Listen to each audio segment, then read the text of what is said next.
50 cars filled with Ku Klux Klan members rolled through Monroe, North Carolina, led by the town's own police chief. Their target, a brick house where Marine Corps veteran Robert F. Williams and a group of black World War II soldiers waited. The Klan had terrorized this neighborhood for months, but tonight, black men would shoot back.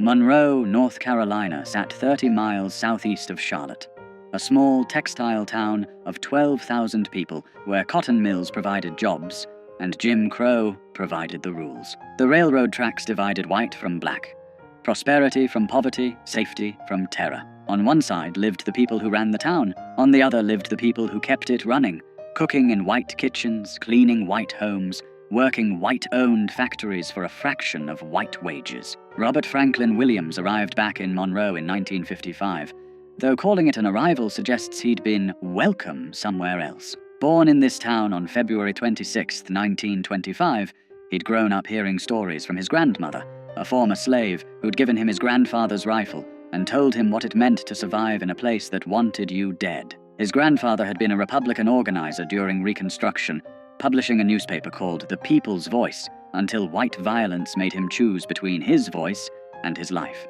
He chose life, but kept the rifle. Williams knew Monroe's particular brand of hatred intimately. When he was 11 years old, he'd watched police officer Jesse Helms Sr., father of the future senator, drag a black woman bleeding through the streets by her hair after administering what the officer called an arrest. The woman's screams echoed in Williams' head for years. The sight of that badge glinting in the sun, while white onlookers smiled and nodded, taught young Robert a lesson that no school would ever address. The law in Monroe wasn't there to protect him. It was there to remind him of his place. He'd tried to escape that place. During World War II, Williams migrated north like hundreds of thousands of other black Southerners, finding work in Detroit's auto factories. He was there in 1943 when white mobs stormed through black neighborhoods, killing dozens. He fought back then, young and angry, learning that Northern freedom was just Southern oppression with better lighting. In 1944, he was drafted into the Army, serving until 1946. Then he joined the Marines, 1954 to 1955, where he learned discipline, marksmanship, and the bitter irony of defending a country that wouldn't defend him. When he returned to Monroe in 1955, he found the local National Association for the Advancement of Colored People chapter gasping its last breath. 6 members remained, from what had once been a thriving organization. The others had been fired from jobs, threatened, beaten, driven out. Southern states were systematically destroying the NAACP, branding it communist, outlawing it where they could. In Monroe, simply attending a meeting could cost you everything. Williams started recruiting, not from the middle-class teachers and preachers who typically led NAACP chapters. He went to the factories, the farms, the unemployed men standing on corners. Most importantly, he went to the veterans, men who'd seen combat, who'd been trained to fight, who'd tasted just enough equality in uniform to make segregation unbearable when they came home. Men like Dr. Albert Perry. Dr. Albert E. Perry was everything Monroe's white establishment wanted to deny could exist. A black man with a medical degree, a veteran, a practicing physician at the local hospital. He bought a nice brick house, drove a decent car, and had the audacity to act like he deserved respect. Williams made him vice president of the Monroe NAACP. Together, they set about picking fights the previous leadership would never have dared to start. Their first victory came quiet. In 1956, they integrated the public library. White Monroe barely noticed because white Monroe barely used the library, but Williams and Perry noticed. They'd proven that pressure worked, that the system could be moved, so they picked a target that mattered more, the swimming pool. In the summer of 1957, 2 black children drowned in a creek. There was nowhere else for them to swim. Monroe's public pool, built with federal tax dollars that black families paid just like white families, was reserved exclusively for white residents. Black children had to make do with unsupervised creeks, muddy rivers, and the consequences that came with them. 2 children went under and didn't come up. Their names were lost to history, but their deaths sparked something that wouldn't be forgotten. Williams went to the city council with a reasonable request. Open the pool to black children 1 day a week, just 1 day. The council's response was a masterclass in creative racism. Draining and refilling the pool after black people used it, they explained with straight faces, would simply be too expensive. Segregation, they suggested, was an economic necessity. Williams had a different analysis. Standing before the council, he delivered a line that cut through Monroe's polite racism like a blade. "Segregation," he said, "is a luxury that Monroe cannot afford." He organized picket lines. 8 people at first, standing at the pool gates, silent, peaceful, exactly the kind of protest that Martin Luther King Jr. was preaching across the South. And Monroe responded the way Monroe always responded, with violence. Shots rang out at the picket lines. No one was arrested. Law enforcement officers stood by and watched. The message was clear. You can protest all you want, but when the bullets fly, you're on your own. That's when the Ku Klux Klan got involved. The Klan in Monroe wasn't some fringe element hiding in the shadows. In a town of 12,000 people, the press estimated 7,500 Klan members and supporters, more than half the town. They held massive rallies where thousands gathered in their robes and hoods, listening to speakers promise to keep Monroe pure, to keep the races separate, to handle these uppity agitators who thought they deserved to swim in white water. Leading these rallies was James William Catfish Cole, a South Carolina Klan organizer who'd made Monroe his personal project. Cole was the Klan's regional heavyweight, a man who commanded respect in white supremacist circles, someone who got things done. He held rallies where he specifically named Williams and Perry, calling them communists, troublemakers, threats to the Southern way of life. Then his followers would pile into their cars and form motorcades. Here's where the institutional betrayal became impossible to ignore. Monroe's police chief, A.A. Morney, didn't try to stop these motorcades. He led them. Squad cars with flashing lights would escort 50, sometimes more, Klan vehicles through Monroe's streets. The procession would wind through town, then head across the railroad tracks into Newtown, the black section, and there they'd drive past specific houses, firing guns into windows, throwing bottles, shouting threats, while the police chief made sure they had safe passage. Dr. Perry's house became a favorite target. Night after night, the motorcade would roll past, and gunfire would erupt. Perry, his wife, his children, huddling inside while bullets punched through walls. He'd call the police. They'd tell him they couldn't confirm any shooting had occurred, despite the holes in his house and the shell casings in his yard. Then they'd suggest perhaps he'd be safer if he stopped causing trouble. Williams made a decision that would define his life and split the civil rights movement. If the law wouldn't protect black people would protect themselves. He applied for a charter from the National Rifle Association. The NRA approved it without hesitation. Williams formed what he called the Black Armed Guard, though officially it was the Monroe chapter of the NRA. 50 to 60 men, most of them veterans like Williams, men who knew how to handle weapons, how to maintain discipline under fire, how to return fire effectively. They trained, they drilled, they bought guns with money raised from supporters, including fundraisers in Harlem, where Malcolm X would later invite Williams to speak at his mosque. They studied tactics, and they prepared Dr. Perry's house like it was a forward operating base. By October 1957, tensions in Monroe had reached a breaking point. The Klan's motorcades continued, increasingly brazen. White Monroe had circulated petitions to have Williams and Perry driven from town. Anonymous death threats arrived daily. Williams' insurance company cancelled his coverage, citing the risk. When he asked the police chief why his insurance was cancelled if there was no danger, the chief had no answer. On October 5th, 1957, the Klan decided to make their point permanent. They were going to Dr. Perry's house, and this time they weren't just going to shoot at it. They were going to burn it down with everyone inside. Williams got word through the black community's network.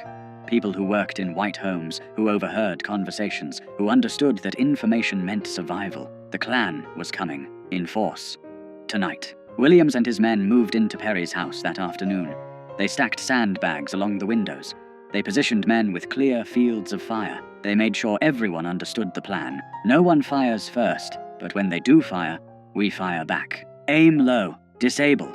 Don't kill if possible. Make it clear we're serious without giving them martyrs. As the sun set, they waited. Perry's family had been moved to safety. Inside the house were only men who'd made peace with what might happen next. Veterans who'd survived war only to find themselves at war in their own hometown. Men who'd sworn oaths to defend their country and were now defending their community from their neighbors. The sound reached them first. Engines. Lots of engines. Then the glow of headlights. Dozens of them, winding through Monroe's streets. The motorcade rolled past City Hall, past the courthouse, past the nice white neighborhoods where people watched from their porches like it was a parade. Then it crossed the tracks into Newtown. 50 cars or more. packed with Klan members in full regalia. At the front, Monroe Police Chief Morney's squad car, lights flashing. The motorcade snaked through Newtown streets, and residents who'd seen this before pulled their children inside, turned off their lights, prayed this night wouldn't be the night someone they loved got killed. The procession turned onto Perry Street. The cars slowed, then stopped, engines idling. Men began to emerge, white robes gleaming in the headlights. Some carried torches, some carried guns. All of them carried the certainty that this was their town, their right, their prerogative to do as they pleased. Then the shooting started. Later, both sides would claim the other fired first. What's certain is that gunfire erupted from the Klan's motorcade, slamming into Perry's house. Bullets shattered windows, punched through the brick, tore through the front door. The roar was deafening, dozens of weapons firing at once. Inside the house, Williams gave the order. Fire! The response was disciplined, controlled, exactly what you'd expect from trained soldiers. Muzzle flashes erupted from Perry's windows. The veterans inside had positioned themselves for overlapping fields of fire. They aimed low, at car tires, at legs, at anything that wasn't lethal but would make their point crystal clear. The Klan had never experienced this. In all their years of terrorizing black neighborhoods, shooting into homes, burning crosses, inflicting violence with impunity, they'd never faced organized armed resistance. The psychological impact was immediate and total. These weren't victims cowering in the dark. These were soldiers returning fire. The Klan panicked. Men in white robes scrambled back to their cars. Engines roared to life. Tires squealed. The entire motorcade broke formation and fled in every direction, some cars running into each other in their desperation to escape. Within minutes, the street was empty except for abandoned robes, dropped torches, and the fading sound of engines racing back across the tracks to the safety of white Monroe. Inside Perry's house, Williams and his men held their positions. No pursuit, no celebration. They maintained their perimeter through the night, knowing retaliation might come. But it didn't. The Klan had been routed, humiliated, driven from a black neighborhood by black men with guns. The next morning, Monroe's city council held an emergency session. The same council that had said they couldn't afford to let black children swim. The same council that had turned a blind eye to months of Klan terrorism. They passed an ordinance effective immediately. The Ku Klux Klan was banned from Monroe without a special permit from the police chief. That ordinance was the first crack in Monroe's wall of white supremacy. Not because the council suddenly developed a conscience, but because armed black veterans had demonstrated something white Monroe couldn't afford to ignore. In Williams' own words, racists consider themselves superior beings and are not willing to exchange their superior lives for our inferior ones. They are most vicious and violent when they can practice violence with impunity. The shootout barely made the news. The Monroe Journal mentioned it briefly. 3 black newspapers covered it. The national press ignored it completely. Just 3 months later, when the Lumbee tribe would rout the Klan in a similar confrontation, national media would descend on North Carolina, Life magazine would run photo spreads, politicians would issue statements. But when black men defended themselves with guns, white America decided that story was better left untold. Williams understood why. As he'd later write, the national press played up the Indian Klan fight because they didn't consider this a great threat. The Indians are a tiny minority, and people could laugh at the incident as a sentimental joke. But no one wanted black people to get the impression that this was an accepted way to deal with the Klan, so the white press maintained a complete blackout about our fight. But word spread through black communities across the South. Veterans heard what had happened in Monroe. Working people heard. Young activists heard. The message was clear. Nonviolence was a tactic, not a suicide pact. You could advocate for peace while keeping a rifle behind the door, the October 5th. Shootout didn't end Monroe's racial violence, but it fundamentally changed its character. The Klan never conducted another motorcade through Newtown. They couldn't. They'd been exposed as cowards who only fought when resistance was impossible. When black men shot back, they ran. Less than a month later, the Klan tried a different approach. If they couldn't eliminate the troublemakers by force, they'd eliminate them through the legal system. Dr. Perry was arrested on charges of performing an abortion on a white woman. The accusation was almost certainly false. Perry was Catholic, opposed to abortion on religious grounds. The woman herself said she'd asked him to perform the procedure, but that he'd refused. None of that mattered. The newspaper headline screamed, "Negro doctor arrested for criminal abortion on white woman." The racism was coded into every word. A black man's hands on a white woman's body, even in a medical context, was treated as inherently criminal. Perry was jailed. Williams led armed demonstrations at the courthouse, hundreds of black residents openly carrying weapons, demanding Perry's release. A white benefactor posted $7,000 bond. Perry was freed, but the damage was done. His trial came almost exactly a year after his arrest, October 21st, 1958. He was convicted and sentenced to 5 years in prison. Released after serving just over a year, Dr. Albert E. Perry never got his medical license back. He'd lost his profession, his livelihood, his future, for the crime of standing up to the Klan. The system had accomplished through legal proceedings what the Klan couldn't accomplish with guns. Meanwhile, Williams faced his own reckoning with the broader civil rights movement. In late October 1958, just days after Perry's conviction, a case exploded that would make Williams an international figure. 2 black boys, 9-year-old James Hanover Thompson and 7-year-old David Fuzzy Simpson, had been playing with white children. During a kissing game, a 7-year-old white girl named Sissy Sutton kissed both boys on the cheek. When she mentioned it to her mother, white Monroe reacted with hysterical rage. The mother washed her daughter's mouth with lye. Armed men hunted for the boys. Police arrested James and David, handcuffed them, took them to jail, and spent 6 days interrogating them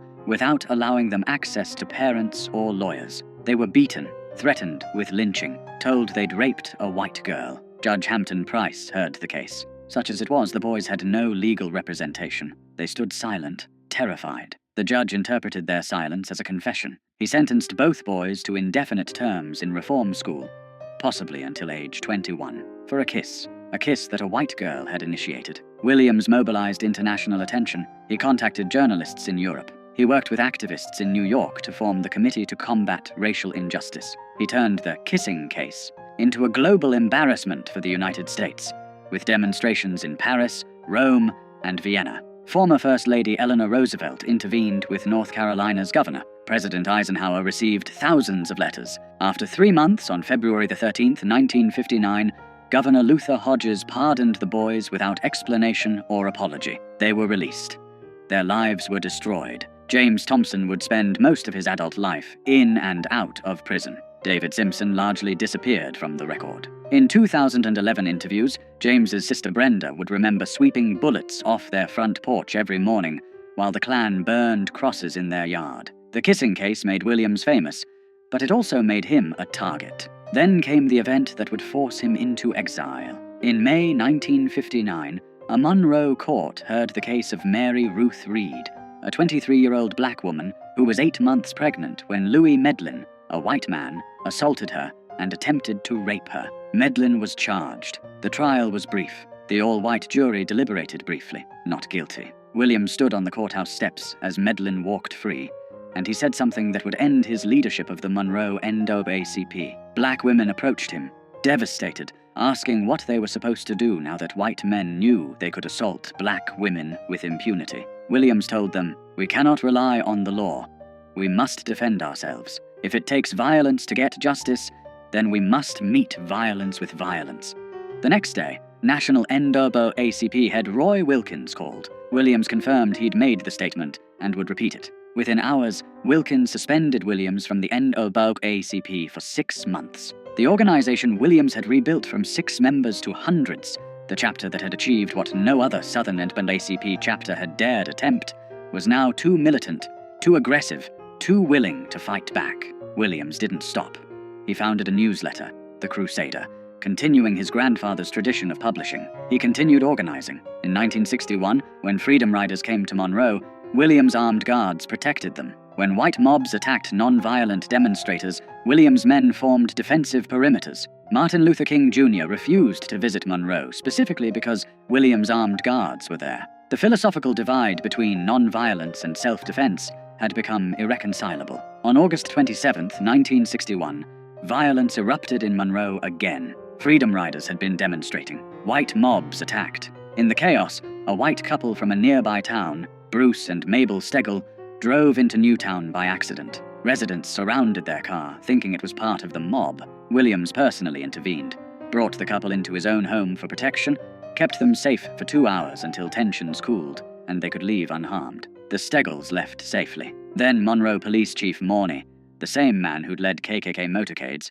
told Williams, In 30 minutes, you'll be hanging in the courthouse square. The FBI issued a federal warrant for Williams' arrest on kidnapping charges. The couple he'd protected claimed he'd held them hostage. Williams knew what was coming. Monroe's law enforcement, which had never arrested a single Klansman for terrorizing black neighborhoods, was about to lynch him legally. He and his wife Mabel fled, first to Canada, then to Cuba, then to China. He wouldn't return to the United States until 1969. From exile in Cuba, Williams broadcast Radio Free Dixie, a weekly program featuring jazz, blues, news, and commentary directed at black listeners in the American South. He wrote his book, Negroes with Guns, published in 1962, which would become essential reading for a new generation of activists. Huey Newton and Bobby Seale would cite it as inspiration for the Black Panther Party, the idea that black people had the right to defend themselves with weapons, that armed resistance was a legitimate response to armed oppression. Spread through the Black Power movement of the late 60s,